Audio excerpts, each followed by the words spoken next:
Hello guys, the topic we are going to review today would be how we could increase financial services for the poor.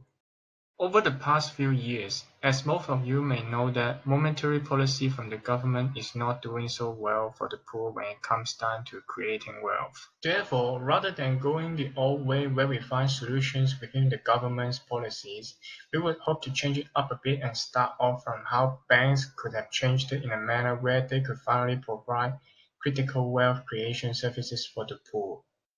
Even though people across the globe usually understand that banks are actually not providing much financial services for the poor.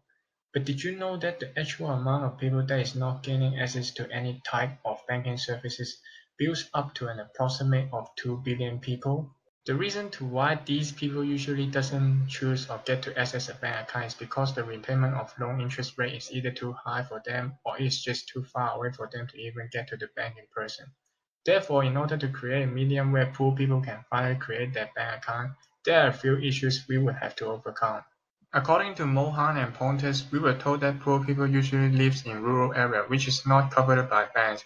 Banks doesn't build their branches there because it's not profitable for them to gain a low return from transactions of the poor people when there is such a high construction and maintenance cost.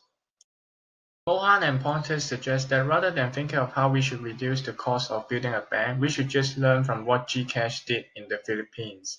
Gcash is a platform where users send money into their mobile phone account acting like a wallet. And when users want to purchase something they see in Gcash platform, they will withdraw money from the wallet and purchase the product like using a debit card. If banks work with the local telecommunication companies just like Gcash did, banks would then allow poor people who live in rural area and owns a mobile phone to start up a deposit account as well as any loan opportunity without showing up in any bank. Okay then, problem solved. Well, is it really solved? When we talk about poor people, there are also a range of poor people scaling from the wealthier ones to the most impoverished. Wealthier ones of the poor people may be capable of owning a mobile phone. However, the bigger part of the impoverished population does not. But don't worry, Mohan and Pontus also got this part covered.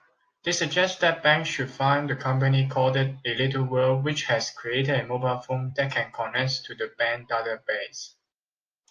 These mobile phones named Zero record and recognize fingerprints of a customer, meaning that the identification of an individual can also be treated with legitimacy. Now all there is left to do would be an agent of the bank traveling to the rural areas and persuade the poor people to sign up for our services using these mobile devices.